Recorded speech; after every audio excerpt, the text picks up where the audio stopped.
guys, I'm Kristen. Welcome back to my channel. Despite being a primarily library and script reader, I have suddenly acquired a bunch of physical books and I am feeling really stressed out about it.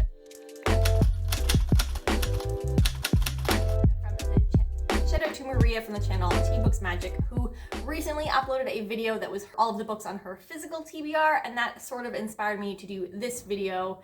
Despite what you might be thinking, I have not actually bought any of these books recently. It is a combination of friends have loaned me books, physical books that I've gotten out from the library, books that I brought back with me from my last trip to Canada, as well as some books that I did own and were still physically here, or ones that were just given to me by friends. I know, what a horrible problem to have, but when you are used to not having physical books on your shelves all that often, once you suddenly do get them, I'm feeling a lot of pressure to read these sooner than later. But I also have a ton of books that I'm doing for buddy readings, or series that I'm working on, or books that I want to finish before the end of the year, or any of the books I talked about on the last Radar Reads video. I'm going to share all the books that I have with you today. Not all of the actual physical books, just the ones that I have that I haven't read yet, to clarify. I'll start off with the one that I feel like I am feeling the most sense of urgency to read, and that is a book that I got out from the library, The Hero of Ages. I am feeling like I absolutely need to read this because this is a book that I had like an ebook copy from the library, started it only a few days before it expired. We got 40% in when it actually did expire. I already took this book out from the library, like this exact copy, in maybe July, and I didn't get to it, and I had to take it back to the library, so I've gotten it again. I have until the 15th of November to read it.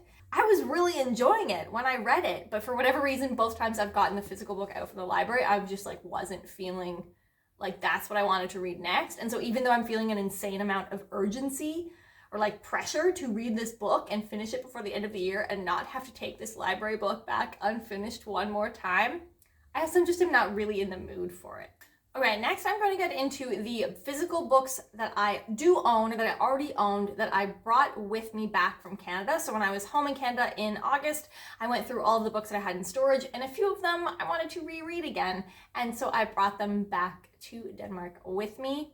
One of those is Assassin's Apprentice by Robin Hobb. I actually am planning to get to this somewhat soon. I am doing a reread of the entire realm of the Elderlings. This is essentially the very first chronological book in that series, but this time around, because I have read all of Fitz's book before, this time through the series I started with The Live Ship Traders, and I only have The Ship of Destiny to read next, and then I'm going to go back and read Farseer. This is the first book in the Farseer trilogy, so this one I will probably be getting to soon. Another book that I picked up back home is my copy of Tigana by Guy Gavriel Kay. I had been planning on doing a reread of Tigana. I feel like it is his most well-known book and one that I've actually only ever read once. I also would really like to do a video of like where to start with Guy Gavriel Kay, and that's making me feel like I need to reread all of his books, which is probably not going to happen, but I'm going to reread a few of them. Also by Guy Gavriel Kay is The Last Light of the Sun, and this is another one of Guy Gavriel Kay's that I've actually only read once. The majority of his books I have read multiple times.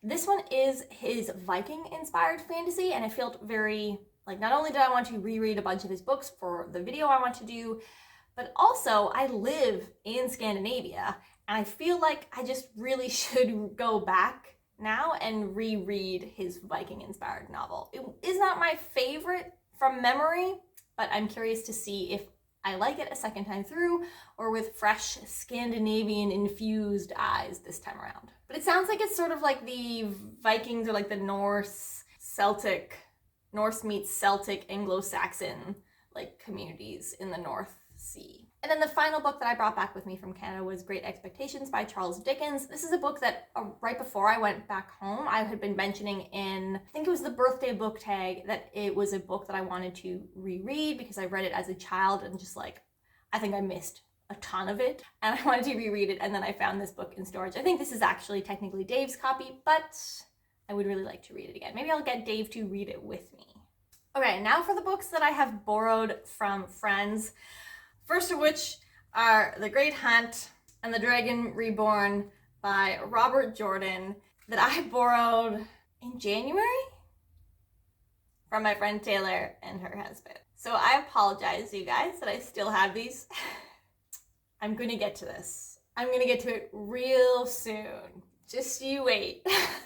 No, but in all seriousness, around the time when I was going to be starting The Great Hunt after finishing Eye of the World, a couple other booktubers, I think The Sorcerer's Apprentice, that channel, and Beckel Books, I think they were both reading it in and around the time that I was about to pick it up, and they were both talking about how it was a really slow start and there was a lot of miscommunication trope, and just their experiences talking about it like just a little bit ahead of me made me really hesitate to pick it up. And that was in February or March. So here we are.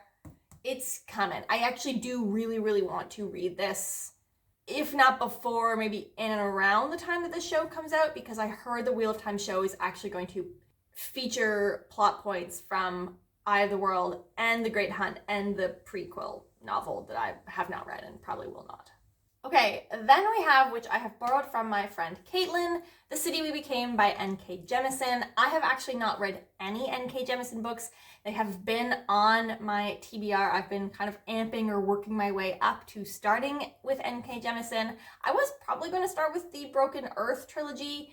I think it was Leanna from the channel Leanna's Library who did a really great series review that made me really, really want to start reading both that series and N.K. Jemisin in general. My friend Caitlin actually had a copy of this book, and so she loaned it to me recently. So I don't remember everything that this book is about, and I think actually Caitlin didn't finish it just because it wasn't exactly her thing, but I think this is sort of a sci-fi, maybe magical realism, I'm not quite sure, but it's set in the real world in New York City, and I think there's some sort of extraterrestrial or magical power that is putting the city at risk, and in order to protect itself, I think the different boroughs of New York City come to life in some sort of magical way to protect the city. That's all I know about it. I'm looking forward to it. I've heard really interesting things about her writing style in particular, so I'm looking forward to getting to this, but I'm feeling a little bit of the pressure to get to it. Okay, I knocked over my camera, so the angle might be a little bit different. Sorry, guys. Okay, the next book that I had borrowed from my friend Rishma, who is in my fantasy book club, and that is Archangel by Sharon Shin. I think this is a cherished book of Rishma's. I don't know much about it, but from what I'm remembering of Rishma was telling me that it was this world, and it's a little bit sci-fi because there's this spaceship, I think, in the air above them, and something about archangels? I don't know. We'll see. I will let you know how this goes. There's one sort of that is in between borrow from a friend / acquired from a friend. I'm not quite sure. And that is The Lies of Lamora by Scott Lynch. So this I think I'm either borrowing or I've been given it by my friend Taylor. She said she had 2 copies. She was like, here, read this. And I have 2 copies, so just take it. I'm not sure what that means. If I like it, I might keep it, I think is what's happening. Anyway, Lies of Lamora by Scott Lynch. You have probably heard of this. It is a quite popular book. Oh no, there's a neighbor, and I'm sitting in front of my door staring out the window.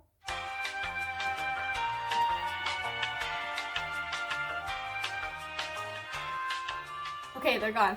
You have probably heard of this book. It is a quite well-known fantasy series that is, I think, light on the fantasy that follows a group of misfit orphans who, in order to worship their unnamed god, they are thieves. And this is a heist-based book that has a big found family trope or vibe in it. I have actually started to read this book before. I got a copy from the library sometime last year, and I think I read the first couple chapters and it just wasn't what I was in the mood for at that moment, and I ended up taking it back to the library without finishing it.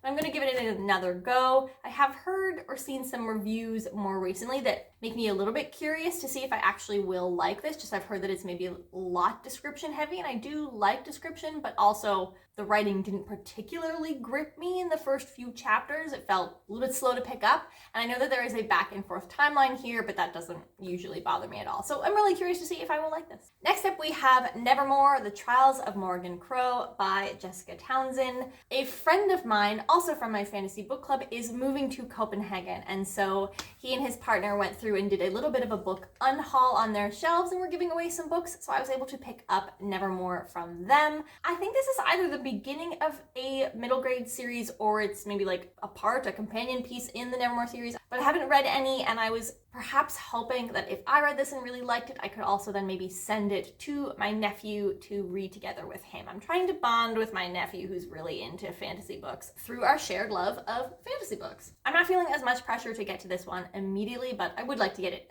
to it eventually. Also, from that same friend who's moving to Copenhagen, I picked up a copy of Vida Nostra, which is by the authors Marina and Sergei Dyachenko, so I apologize if I'm pronouncing that incorrectly. I have not heard too much about this book, but what I've heard sounds really interesting, just that like it's really different, it's really good. The person who was giving it away also said it was very cool. I think I saw Brittany from the channel Books with Brittany mention this in the past, and I remember thinking like, oh, that sounds very cool and interesting. I don't remember what it was she said that made me think that, but I think this is just like different. And I'm really been looking on the hunt for more different and new and interesting things to read lately. I'll read a little bit of the back here for you. Whilst on holiday, Sasha is asked by the mysterious Farit to undertake a strange task for him. Reluctantly, she obliges and is rewarded with a shining golden coin. The more tasks she performs, the more coins Sasha receives, until Farit instructs her, against the wishes of her family, to travel to a remote village and use her gold to gain entrance to the Institute of Special Technologies. Sasha quickly discovers this is no ordinary school. The books are impossible to read, the lessons obscure to the point of maddening, and the knowledge itself refuses to be remembered. Despite this, Sasha undergoes changes that defy matter and time, with experiences that are nothing like what she could have dreamed of before, but which are suddenly all she could ever want. But this learning comes at a cost. The school uses terror and coercion to keep students in line. Should they transgress at all, their families pay a terrible price. A complex blend of adventure, magic, science, and philosophy expressed through a distinctly Russian voice, this astonishing story will transport the reader to a place far beyond imagining. Okay, getting close to the end of the pile here. Another book that I've owned, and I think have since about May or June, is Peace and Turmoil by Elliot Brooks from the channel, Elliot Brooks. So back in March, I participated in her channel's Animal Companion and Magical Creature Readathon, and I actually was one of the winners. So I was the BookTube winner for that, and with that, she was giving out any book. She would buy you any book of your choosing. So I actually picked up a copy of her book, so I was really curious about it. It is a self-published book, and I'm always up for reading more self-published indie books when I have the opportunity to read them, which as a library reader is very difficult. From what I know about this, this is more of a political inspired fantasy, which I really like. And I think this is a situation where it's like a past historical war and some new tension amongst the different cultures. And finally, another Guy Gavriel Kay book. This one is A Song for Arbonne. This is one of my favorite books of all time, but I have mentioned this several times over the year on either like TBRs or radar reads or videos or whatever. I have been meaning to do a reread of this book for a really long time now, and I would really like to get to it. But it is sort of a very sad and bittersweet book, and I feel like I have to be in the right mood to read this one. Maybe in the winter when I like want to sit down and cry a little bit in like a cozy setting. This is the book for that. And this is set in historical France, and sort of like a tension of culture between sort of the South, more liberal, free troubadours, lots of love style France, and the North, which is also a religion-based conflict as well. But I've talked about this a few times on the channel, and I would love to talk about it more when I do a reread of it. So I will not say more at this point. Yeah, hoping to get to this soon. But I've said that before. Anyway, so those are all of the physical books that I'm feeling a little bit of a sense of urgency to read, since I have suddenly acquired or borrowed them from friends. While I am feeling like moderately stressed about it, I also should and do feel extremely grateful that I suddenly have so many more friends in my city who I can talk to and discuss books with, and who are willing to loan me books or just give me books, which is amazing. Anyway, that is it for me today. Is there a book on your physical TBR that you really feel like this like intense, overwhelming sense of urgency to read that for whatever reason you just haven't gotten to? Let me know down below. I'd love to hear about it. Well, that is it for me today, guys. Have a wonderful rest of your day. I'll see you next time. Bye.